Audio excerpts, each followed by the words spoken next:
Bonjour, Bonjour. on se trouve à la COP 23, ici donc à Bonn, et pendant que les négociations climat se passent. Et donc, quelles sont vos attentes, si vous pouvez les présenter, et bien sûr vous présenter par rapport à cette conférence climat? Je vous remercie. Je suis Jean-François Cando, maire de la ville de Pointe-Noire. La ville de Pointe-Noire se trouve en Afrique centrale, vers le Gabon, pour ceux qui connaissent le Gabon. Et cette ville est une ville côtière qui a un port en eau profonde. Et comme vous pouvez le constater, c'est donc une ville vulnérable parce que nous observons à quelques encablures de Pointe-Noire les dégâts que la mer cause au climat, plutôt à l'environnement. Et par rapport à ces dégâts, nous voulons, et nous sommes venus ici pour regarder un peu avec les autres, prendre un peu les expériences des autres, pour que nous puissions mettre en place un plan climat pour notre ville et prévenir un peu toutes les catastrophes qui pourraient arriver. Parce que comme vous le savez, enfin vous ne le savez pas, mais je vous dis que Pointe-Noire est au même niveau que la mer. Et nous voulons avoir pour Pointe-Noire un plan climat. L'avantage de Pointe-Noire, c'est que nous sommes...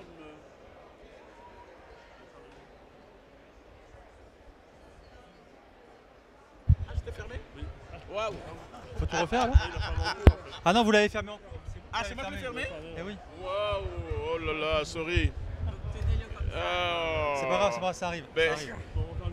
eh bien, on va reprendre. Eh ben, on reprend. Ah oh là Ça, là, c'était, c'est on pas va dire, facile. La version initiale, voilà, expérimentation. Voilà. Voilà. Donc je recommence à zéro, comme si on ne s'était pas parlé. Voilà.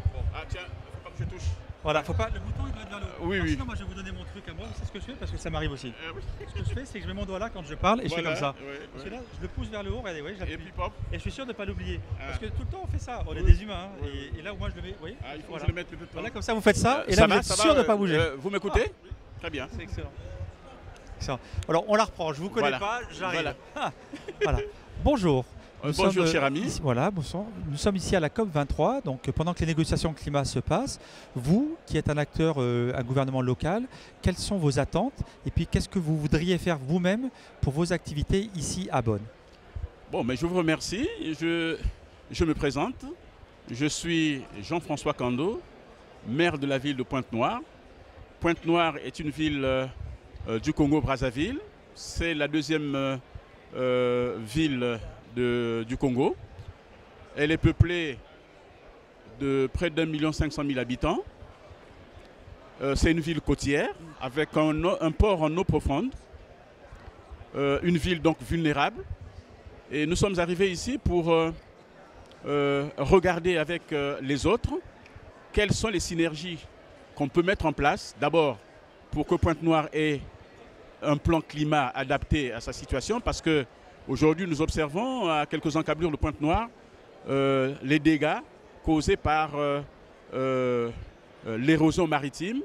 Ça veut dire que Pointe-Noire, qui est au même niveau que la mer, peut, d'ici là, d'un moment à l'autre, avoir une catastrophe. Et donc, nous voulons prévenir cela.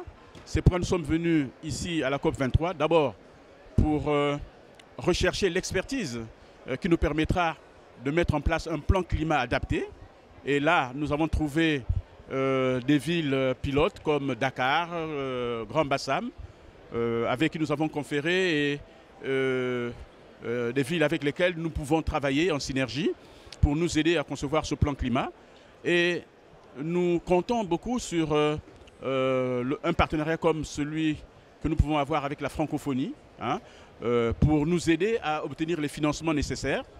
Je disais tout à l'heure que Pointe-Noire était une ville côtière, mais j'ai oublié de vous dire que c'est la capitale économique de notre pays. Donc une ville qui a un potentiel important d'entreprise et qui aussi doit lutter contre, disons, les gaz à effet de serre, puisque les modèles de production sont des modèles productivistes. Donc il faut que nous puissions travailler dans le cadre de la sensibilisation de ces entreprises et de l'appropriation que ces entreprises peuvent avoir du projet qu'on a, pour que nous puissions lutter contre, disons, les gaz à effet de serre, donc être un pays qui rentre dans le cadre de l'objectif de bas carbone. Voilà. Donc, Pointe-Noire est venu ici un peu en prospection, hein, pour regarder. C'est la première fois que nous venons, enfin moi personnellement.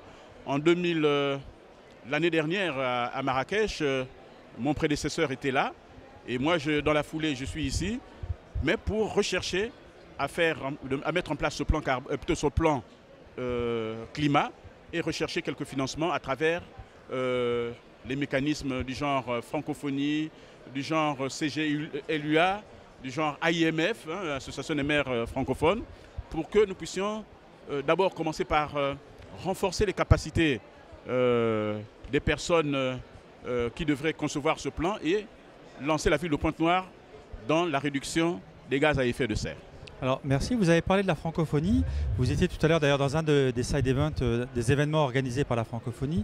Justement, quel est d'après vous le rôle, parce que vous avez eu aussi accès à leurs publications, au guide des négociations climat, au guide sur la transition énergétique et d'autres documents techniques. Quel est votre ressenti sur l'importance et le rôle que joue et que doit jouer la francophonie dans le cadre de ces négociations et de l'accompagnement de ces pays membres? Bon, d'abord la francophonie, à mon humble avis, peut être... on peut dire un partenaire, mais qui permet aux pays membres qui ont des véritables plans d'action, disons, d'accéder à certains financements qui sont aujourd'hui des financements assez difficiles à obtenir. Donc il faut que la francophonie devienne un peu comme un trait d'union entre les pays, les villes et les partenaires financiers. Et c'est ce que nous attendons de la francophonie, parce qu'aujourd'hui, nous faisons là un plaidoyer, mais ce que nous observons, c'est qu'il y a un peu comme des hésitations, hein, des pays, surtout les pays pollueurs, si on peut dire, les pays industrialisés, qui rechignent un peu à contribuer, alors qu'on sait qu'il y a un objectif de 100 milliards, hein, 100 milliards de dollars qui avait été présenté déjà à la COP 21 et renforcé à la COP 22. Mais cet argent-là a du mal à rentrer et aujourd'hui il se pose un problème de capacité de financer les actions sur le changement climatique. Alors donc nous pensons que la francophonie qui a pratiquement 80 pays peut être un levier important pour nous permettre d'aller toucher les grands financiers, les grands investisseurs, pour que les villes de la francophonie puissent bénéficier de ces facilités. D'accord. Bah écoutez, on vous remercie en tous les cas pour ces commentaires très positifs et puis aussi pour votre envie d'agir. Parce que très clairement, on est dans l'agenda de l'action et de la mise en œuvre, même si les problèmes restent entiers.